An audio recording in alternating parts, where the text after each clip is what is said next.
5 minutes de chimie, s'il vous plaît. Aujourd'hui, la formation d'équations physiques. Bonjour à tous. Aujourd'hui, nous verrons comment former des réactions physiques et chimiques. On commencera par le changement de phase. Donc, le changement de phase, il y a 6 changements de phase possibles que vous avez ici. Donc, la condensation solide et ainsi de suite. Chaque fois que vous avez un changement de phase à faire, c'est pas très compliqué. La seule chose qu'on a à faire, c'est de changer l'état. Et donc, une condensation solide, on va former un solide. Donc, on forme un solide à partir d'un gaz. C'est l'inverse de la sublimation, où on forme un solide, on a un solide qui devient un gaz. Pour la solidification, on le solidifie, donc il devient solide à partir d'un liquide. La fusion, c'est l'inverse, donc on va le faire fondre. On a un solide qui va devenir liquide. Pour la vaporisation, il va devenir gazeux. Et donc, comme il va devenir gazeux, ça veut dire que c'est un liquide qui devient gazeux. Pour la liquéfaction, c'est l'inverse, c'est le gaz qui devient un liquide.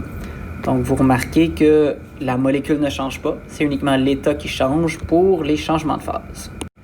On complexifie un peu le tout pour la dissolution. Donc, la dissolution, la première chose à se poser, c'est est-ce que nous avons affaire à un acide, une base ou un sel, communément appelé des électrolytes. S'il s'agit d'électrolytes, on se rappelle, ça se séparera en ions.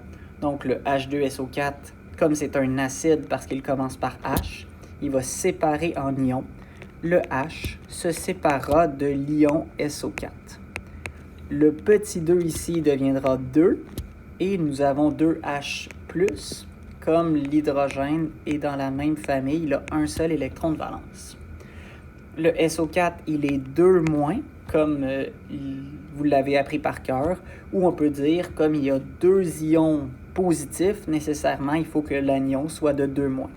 Et encore là, ça se passe dans l'eau, la dissolution. Voilà. Pour le MgOH, on va avoir la même chose, le Mg qui se séparera de l'ion polyatomique hydroxyde, le OH. Ça sera aqueux pour les deux. Et comme le magnésium a 2 électrons de valence, il sera 2+. Et l'hydroxyde est toujours -1. Comme j'ai 2 fois cet ion hydroxyde-là, j'aurai 2OH-.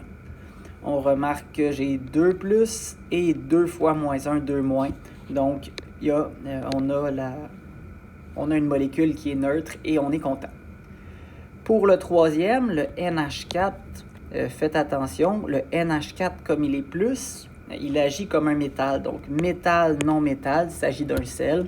Comme c'est un sel, il va se séparer en ions également. Le NH4, j'ai 3 fois cet ion ammonium-là. Et cet ion ammonium-là est toujours plus, comme vous avez appris par cœur. Pour le N, lui, comme il a 5 électrons de valence, il sera 3- pour le aqueux comme ça.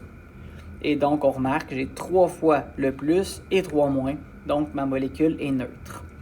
Et vous remarquez donc que connaître les ions polyatomiques est particulièrement aidant dans ce genre de réaction-là. Finalement, si on a un non-électrolyte, c'est-à-dire qui ne commence pas par H comme un acide, qui ne finit pas par OH comme une base, et que ce n'est pas un métal avec un non-métal, donc on a affaire à un non-électrolyte ici, la réaction, le C6H12O6 restera sous forme, il restera ensemble, mais il deviendra aqueux parce qu'on l'a mis dans de l'eau. Donc voilà pour la dissolution. Il faut bien connaître ces électrolytes et ces ions polyatomiques pour y arriver.